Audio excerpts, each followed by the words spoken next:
Who is really to blame for depopulation? The people causing the new threat to humanity never point the finger at themselves. People are becoming aware of global depopulation. A birth rate of 2.1 is needed to maintain current population levels, but birth rates are dropping far below that level all over the globe.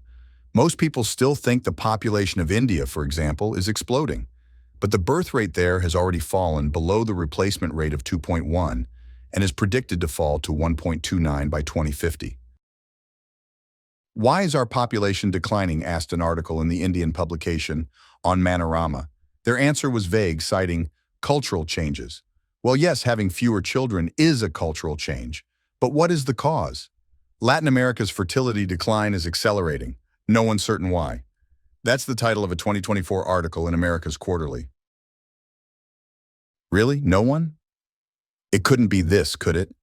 Ever since the publication of Paul Ehrlich's The Population Explosion in 1991, leftists have used population, along with man-made global warming and other issues, as rationale for their no-growth policy. The population explosion emergency was another leftist excuse to increase government regulation and control. Governments around the world instituted programs for population control, from China's one-child policy to U.S. government-subsidized abortion, to UN programs of forced sterilization, and on and on. Now the leftist media wonders, what has caused women to have fewer children? Maybe it was all those leftist government programs aimed at causing women to have fewer children? No. No mass media story blames the massive worldwide government population explosion population control programs of the last 3 decades for causing fertility rates to fall.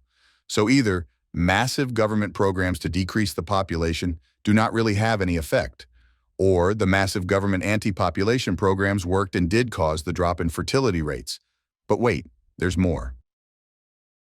Some governments have begun programs to try to raise the birth rate, such as subsidies for childcare and parental leave. However, it appears to be too little too late. But the few government pro-family initiatives just beg the question, what about all the anti-family policies of almost all Western governments? It isn't just the many individual anti-population government programs that have hurt birth rates. Perhaps even more destructive has been the leftists' broad anti-family agenda.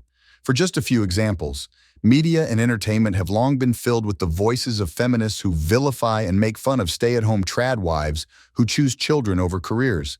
Government created millions of single-parent households by giving more welfare if the father leaves the home. State governments removed parental rights, removed fathers' rights in particular.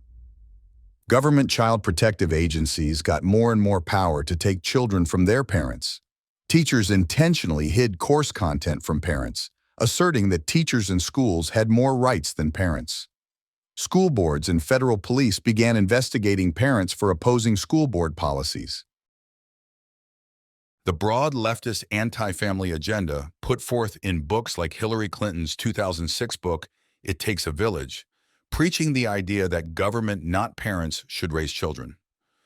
Leftists have sought to demean and destroy the family and replace it with government ever since Marx. Now, the leftists can't figure out who is to blame when their anti-family, anti-population explosion efforts succeed in causing worldwide depopulation. If leftists want to see the cause of falling birth rates, all they have to do is look in a mirror. But leftism doesn't seem to own a mirror. This has been a production of Rightful Freedom System. Thank you for watching. Please like this video and subscribe to us. We would really appreciate it. And please, please, please visit us at rightfulfreedom.com.